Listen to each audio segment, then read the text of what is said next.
think a lot of other people have to realize that too. Like it's in them. What they need is in them. They don't need me. They don't need Derek to help them, get through whatever they're going through. They've got it.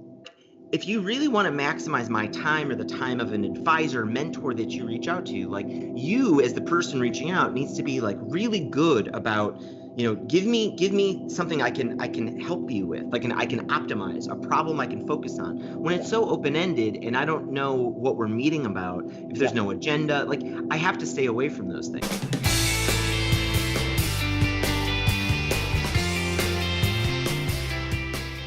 Everybody, it's Robert Brown here from robertcbrown.online. I hope you're having a great day wherever you are. Let's try that again.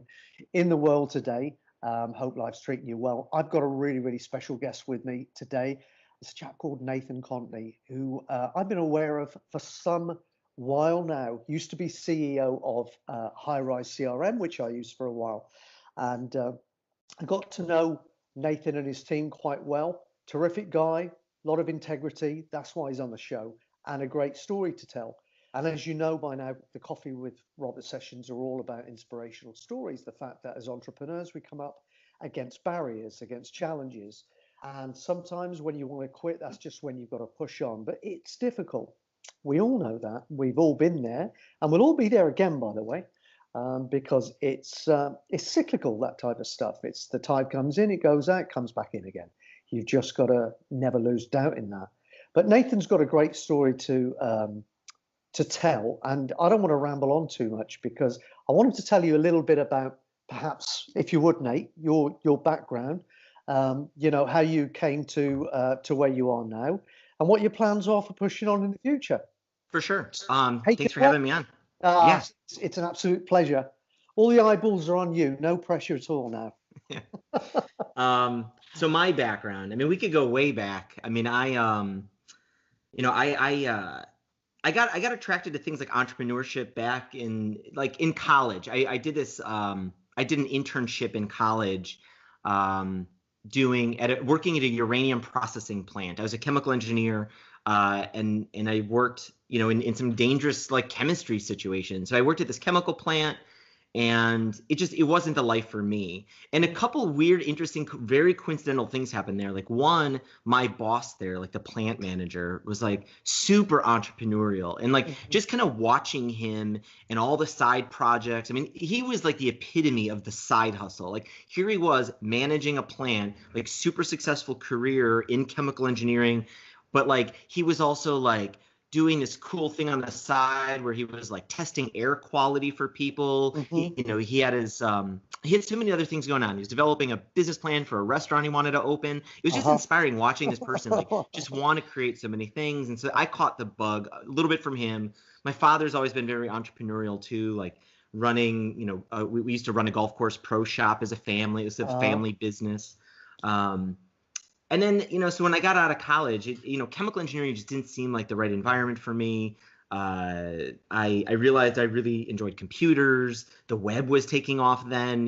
Someone also introduced me to GeoCities that summer. So I got to create my first website. I was hooked. So ever since then, I've just kind of gone on this path to creating software companies. So that was the start. I've done Y Combinator a couple times, led Highrise for a while there, and here we are now. I mean, I could go into all of this more, but that's the quick, way back start. Can I ask you a question? Please. Listening to the background and where you came from, it seems that you really got hooked into that guy that was so entrepreneurial. He's going at everything, and I've got to be honest, I see that as a kind of, I'm very much the same. I have a lot of zest for life. I can tell you do too. The hardest thing in the world for us guys sometimes is to say no. And you know what? When you're really on a high, you feel like you can conquer the world. And then no, you get to that place where maybe you're trying to spin too many plates at once. And we go into kind of like an overwhelmed situation. Do you ever feel like you have to have that little battle with yourself where you have to say, do you know what, Nate? No, don't do it. Don't do it because it's going to suffer here. Or do you find that you still take it all in and go for it? I go through phases. I mean, you're right. There's some times when a lot of stuff is coming my way, and a lot of blessings and opportunities. I mean, there's been some really interesting job offers that have come my way that have just been interesting from a lot of different angles, like that have gone into like different directions of my career. And I've had to say no, because it's like I need to focus on really what I want to attack, not get distracted. But I don't know what it is, and maybe it's just years and years and years of practice, but no, I've been pretty good about focus. Like I'm pretty good about throwing away a lot of stuff, and for the detriment of some other things. Like I'm really bad at answering email, right? Like if I look on my inbox right now, my new email indicator says I have 7,568 messages that are unread, and they probably won't get read. I'll eventually select all, mark them all read, and they won't. And so that sucks. I'm not a really great email communicator. Friends of mine, I mean, I apologize to all the folks out there who've tried to reach out to me, and I'm bad at it, but I have to, right? Like I stay single-mindedly focused on getting the project I want done, whether it's a web app or a iPhone app, or right now I'm trying to help my daughter create an iPhone lip gloss case. And so like I'm very single-minded about this. Like everything is going to get pushed away. I want to work on some other projects, but while I really want to get this iPhone case out the door. So yeah. Cool. So I guess that would be something that you would say to other people, to try and hone down on something and focus, at least in the early days. For sure. And it doesn't feel good. I mean, you have to, it is a sacrifice, like not taking it all in. You're going to hurt some feelings, and there's going to be some friction. There's been you can find nice ways to say no, right? I mean, I think Gary Vaynerchuk might have a very good way of doing this. Like either he or there's some really great examples of saying no, where, you try to be empathetic. You try to admit, like, look, I would love to spend time with you, but if I said yes, then I would get nothing done, and I wouldn't be able to kind of keep moving along in my career. But still, there's situations where I end up saying no, and I feel bad. I feel bad that someone wanted something from me, or some kind of connection needed to be made, or some help I could even provide, and I just don't have the time, and that does suck. But I think you have to embrace that, because like then those moments that free up for you to focus, like get that much more of you. And I think you're going to like double down and triple down on those things and see them through to success. Absolutely. I mean, tell me if this rings any bells with you as well, because I've had this in my own life quite a few times, where you'll get a lot of opportunities thrown at you, and sometimes it's not always from people that have got coming from the highest place of integrity, if you want. Because what happens is they see somebody who's got a lot of energy, a lot of abilities in certain areas, and they see an opportunity for themselves to take a ride off the back of somebody without actually having to do too much themselves. And that's also an issue to be aware of, isn't it? Because, as I say, I've had it myself, and it's tough to say no, but there's an element of self-preservation in there, because if you don't look after yourself, you won't be around to take care of anybody. Don't you agree? Yeah, for sure. You've had the same issues, huh? Yeah, I mean, and then that's something like I'm also really conscious of. Every now and then I'll get a request to kind of hang out, meet, and I love meeting new people. I mean, I'm pretty flexible and want to meet a lot of new people, but there'll be people who want help for, say, a new business, and they'll contact me. But they contact me in a way that has like zero questions to answer. Like if you really want to maximize my time or the time of an advisor, mentor that you reach out to, like you as the person reaching out needs to be like really good about, give me something I can help you with, like I can optimize a problem I can focus on. When it's so open-ended and I don't know what we're meeting about, if there's no agenda, like I have to stay away from those things. Like if we meet for coffee and you don't tell me like what I'm going to try to help you with, then we're going to be sitting there staring at each other, making small talk. And like, that's not going to really move either of our careers. And I'm not going to be able to help you. So I try to stay away from that. I try to also go back to people and encourage them, like specifically, what can I help you with? Maybe I can just answer it over email versus having them, spend an hour meeting somewhere. So that's something I also try to do. Not just say no, but maybe I can move this person in a way that I can give them some help, but maybe in a faster way. Instead of face-to-face convo, I could give them some advice over email or turn it into a blog post. So maybe it's a win for both of us. I can give them some advice and give a lot of people advice on Medium or something. Yeah, Oh, no, no, I get you. I resonate with that as well. That the clarity thing, it's amazing how many people I've kind of been in contact with over the years where, and they can sometimes, they can have been in business a long time and they're still so totally vague about what it is they do and what they're actually, their ultimate aim is, what they're shooting for. For And, sure. and so similarly, when we're in a situation where maybe they're coming to talk to you or come to me and you say, precisely what do you need me to help you with? What can I do for you? What would be the desired outcome from our time together today? They can't tell you. For sure. Well, And see, yeah, where do you and I'm start? guilty of this too. Like just to be clear, like I'm not, I'm not, I've completely messed this up myself. Like I Yeah. remember, I was running Draft. I had just started Draft, the writing Mhm. software, and it was taking off kind of quickly. And I'm a real big fan of Derek Sivers. Yeah. The writer, he's got a really great blog. I mean, the guy's an amazing person. How did this come about? I emailed him, or I don't think he emailed me. We've had a couple emails back and forth over the years. I think I emailed him, and I was like, I love what you're doing. It's Mhm. possible he like had tweeted about Draft or something that he was digging it, and so I reached out to him over email, and I was like, hey, I saw you mentioned Draft. Would you be up for being a mentor or advisor? And he came back kind of with the advice that I just said. He was like, you know what?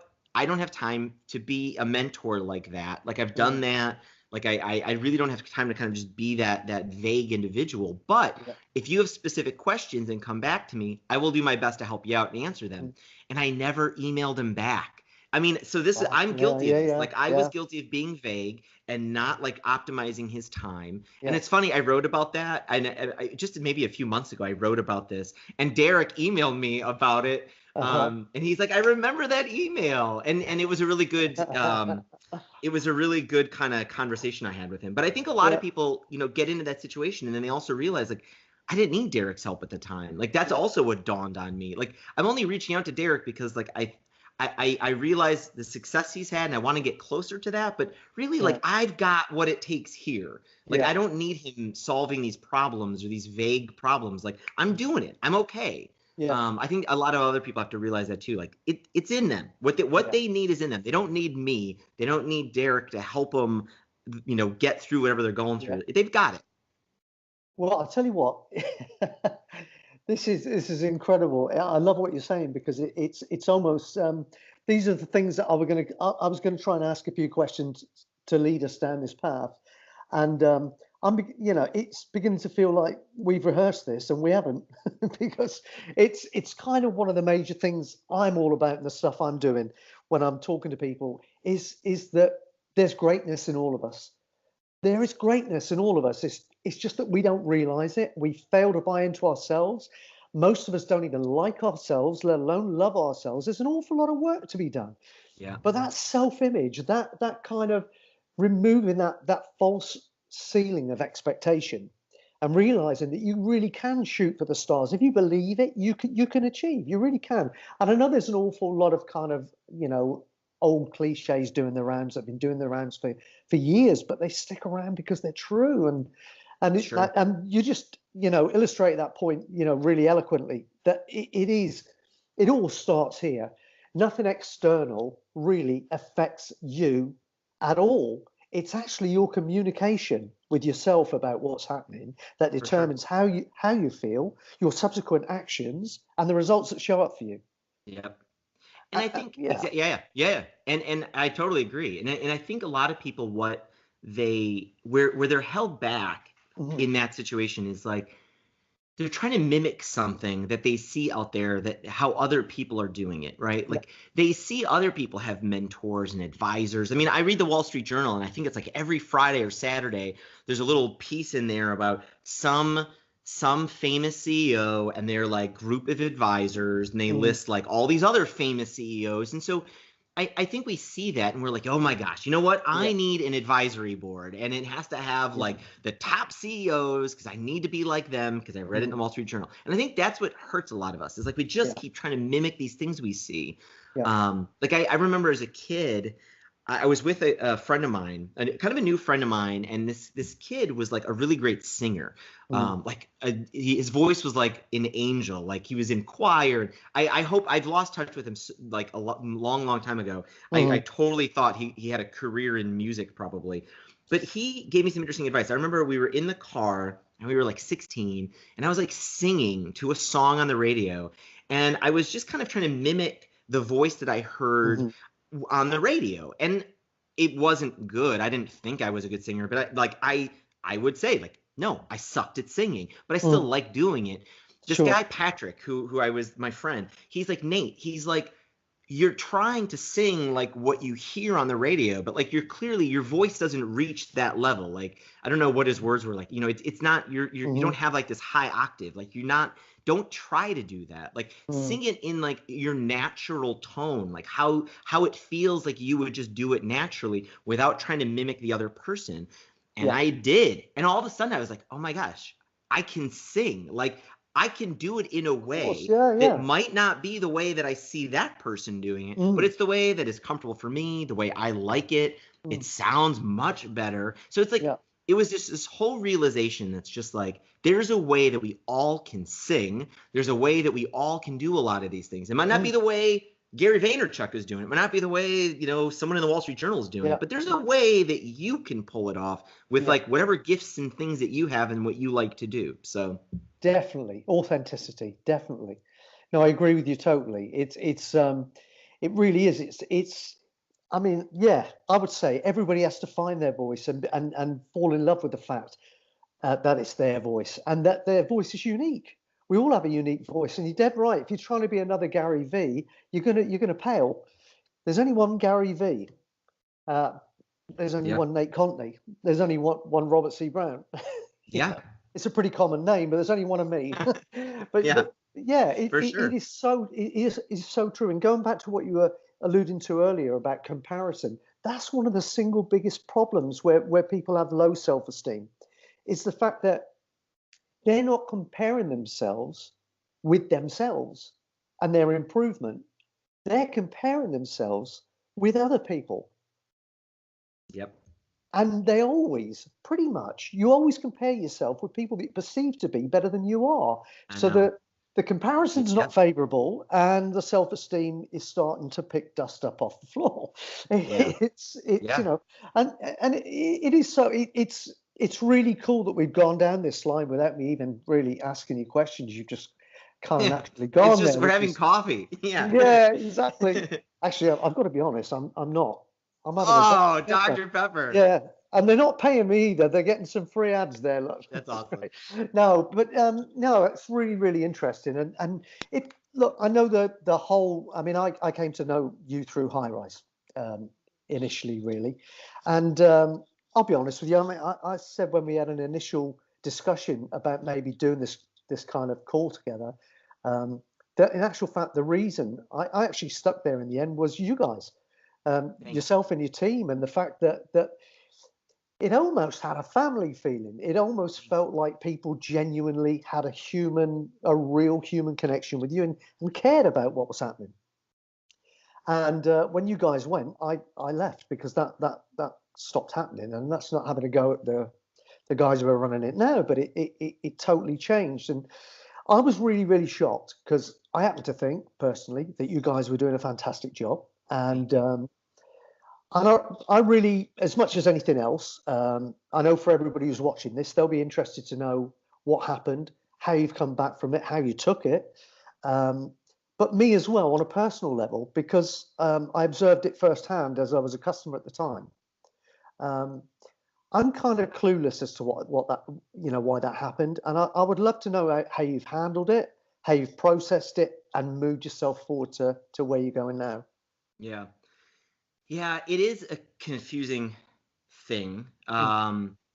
I haven't fully processed it or understand it or agree with it, Mm. right? So it's like, um, I mean, I'm in the end, High Rise was a really difficult project, right? I took it Mm. on, and it was before I even showed up, it was already a project that needed a really strong turnaround. Mm. Um, Highrise's growth peaked, I think, in like 2013.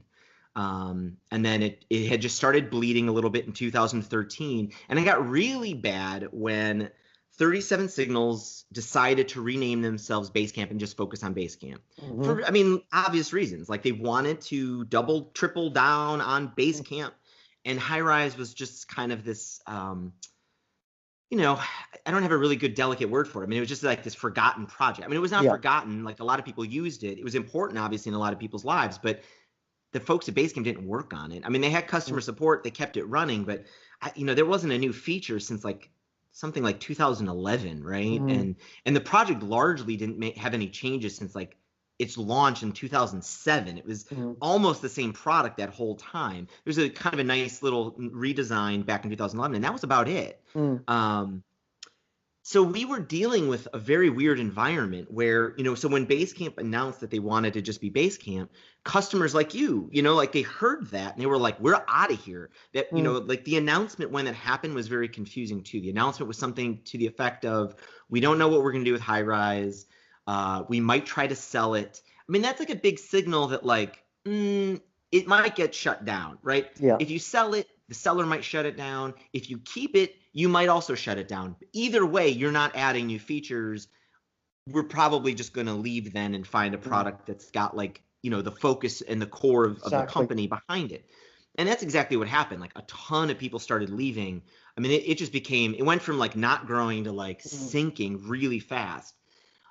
This is all before I even was here. This was all like, no one was even trying to do anything about this. I mean, it was kind of, it just, but it's fine. That was their decision. It was good for Basecamp's business because like that's what they wanted to focus on. So that's just how the chips fell. So when I came in, I don't know, Highrise, its revenue had already lost something like 12% of its recurring revenue. Wow. So it had already gone from like not growing to like losing 12%. And so like, how do you turn that around? That's a really hard situation. But it attracted me. Like I wanted to see if I could turn that around, right? Like that would be a really great story to tell. Like we figured it out. So I knew going in, this wasn't going to be easy. And it wasn't. I mean, you know, the CRM market, is very different than it was when Highrise launched in 2007. You know, there's a lot of sophisticated CRMs. There's a lot of very vertical focused CRMs that have picked really good niches. There is really other good simple CRMs. I still think Highrise still remains like the simplest one in the market. I really think there is a market for it. It might, the thing is, it might not be as big as it was in 2013. I don't know. Maybe it is, but it's hard to figure out because like there's a lot of different players involved now in the marketplace. You know, there's a lot of like HubSpot's got a free CRM that's really difficult to compete with free. I still think our product was much better than the free HubSpot CRM. But you know, what do you do? So we did our best. I mean, you know, we spent 3 years refreshing the product. You know, like you mentioned, like I think we did a good job. Like from customers, I think people were really happy with like the new stuff we added, the bulk email, our email integrations, bringing just a new freshness to the product. It looked like something that had not been abandoned like 7 years ago. But to tell you the truth, like, so we were able to chip away at the like kind of the negative momentum we had. I think every year it was like less and less customer leaving us, like, but we weren't able to really get a really consistent growth back. There were fluctuations. We had some periods of growth, but then we would fool around with like our business model, trying to get more people into the product, and it would take a dent. And after 3 years, like we didn't have the equation to kind of get it back off. But like I thought we could have done it. Like it still would have taken time. I don't know, but Basecamp wanted to focus on Basecamp. We're a distraction. That's it. That's the end of the story. You know, like so, you know, business decisions have to be business decisions, and like everyone can tell from Basecamp's culture, they're focused on Basecamp, and like I can't fault them for that. It clearly is successful for them, but it doesn't help the other products that are or are not in the portfolio. They don't want it in the portfolio. So to be honest, we tried to sell it. We spent a good 6 months trying to sell it. that's also kind of a confusing story that Mm. we had some offers. They weren't quite, but again, like someone, an acquirer bringing in this business has to spend a lot of money, and we didn't spend much money. Like, we spent like like maybe a 20% of less than 20% of our revenue on overhead and salaries and stuff. So like 80% of our revenue in the millions of dollars was like pure profit. I think we probably needed to spend more, but that's also not. So, and I think any acquirers realize that too. So it was a very kind of a risky acquisition. Like, can we take your product, spend a lot of money, and kickstart its growth? Maybe, maybe not. So that's it. That's how that ended up. Basecamp was I think just didn't want to be distracted anymore by this and wanted to focus on what they do. And so the whole team had to part ways, and so it's fine. It's not great. Nobody really wanted that outcome. I didn't really think that would be the outcome. Like you said, I mean, we treated it like a family. Like my plan was that Highrise was going to be it for my career and life. Like I wanted to keep seeing new things out of it. And so, like then at the end there, it was a scramble. Like but I think everybody's now got new jobs and everybody's kind of happy where they've landed. I'm working part-time right now at an interesting company. I mean, it's good. It's just software consulting. I've been doing marketing and CTO stuff for them. They do some really good work and some good projects, but it's services. I still think my life is in a product company. So, I still work 2 days a week myself on side projects, and kind of seeing if there's something that I'm going to spin out here. But I, kind of explore. I'm open for kind of where my life takes me into kind of the next product company. No, that's cool. It's funny. I was going to say I'm really interested in kind of the human side of things and how you manage to pick yourself up and keep going again. Because I noticed at the time, you see, that you poured your heart and soul into that. You were on your YouTube channel every day. You just opened your doors to the world and did everything you could do to build that brand. And I can tell by how animated you're getting when you're talking now that, that meant a heck of a lot to you at the time. Yeah. And so I don't want to keep you on here all day, by the way, because I realize we're running on a little bit and I want to be respectful of your time. But I've got time if you do. We can keep talking. Cool. It's fine. Okay. I'm just interested how you kind of you came to terms in your own mind with that, and indeed what your kind of sense of the future is for you, where you feel you're heading. Is everything still going to be in the technology channel, or what do you see in the future? So the 2 points there. It is tough coming out of a project that you did not like the outcome of. But I've been there before too, right? Not everything has gone super well in my career as an entrepreneur. Inkling, our first business out of Y Combinator, that did fine. It never had any kind of rocket trajectory, but it still is around today, and it's in incarnation now. My partner acquired it and has turned it into a decent little business for himself and other employees, and they make decent salaries and stuff. It's great. I'm really proud of that. The next thing that we did was in 2011, also with Y Combinator. It was a flop. I still think there was promise in what we were doing. We were getting into advert gaming, but our hearts weren't into it, and we couldn't see through some of the challenges. Like we had some challenges kind of getting investors interested in it. The sales cycles were long, so it was kind of difficult to kind of think about bootstrapping it. But to be honest, like we probably could have bootstrapped it, but none of us had any interest in advert gaming to like see it through. So we gave up on that. My partner went to do more Inkling stuff. I was kind of flailing around trying to figure it out. So that period of my life wasn't great, right? I mean, that was like, shoot. We just spent all this time and energy and money on advert gaming and a project we thought had hope, and it didn't. And I felt terrible then, but I saw it through. I mean, it took months, but eventually I turned it around into a Draft and Draft was an awesome project, still around today. Lots of people still use it. I still use it all day long. So I know that I can bounce back. Right. I mean, I know that starting these new projects and new businesses doesn't always work out. Things don't always keep going up like you want them to. So I have history of this. So I feel like I can be a little bit more resilient. So Highrise didn't produce what I wanted at the end. So it's fine. But yeah, to be honest, it still doesn't feel good. Like I don't Mm, go around being like, oh, who cares? No, mm, it stinks. It really does stink. It's been a really rough year for mm. that, and then like on top of that, I mean, you saw in the vlog, like my mom had breast cancer for the second Yeah. time. My father was in the intensive care unit. He almost died from some pulmonary embolisms. Like this year really sucked. Yeah.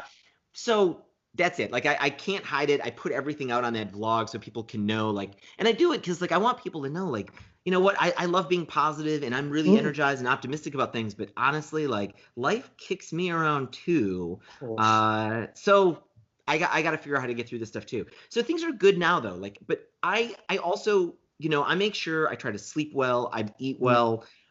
Just even now, like I went on this like crazy diet where like now I'm avoiding dairy and gluten, and alcohol and sugar, and it like has made my body feel so much better. So like yeah. I try to be aware of like my body and health. I work out constantly. I try to get a good night's sleep when Hmm. my body lets me get a good night's sleep. I've had like a bout of insomnia lately, and I don't know why.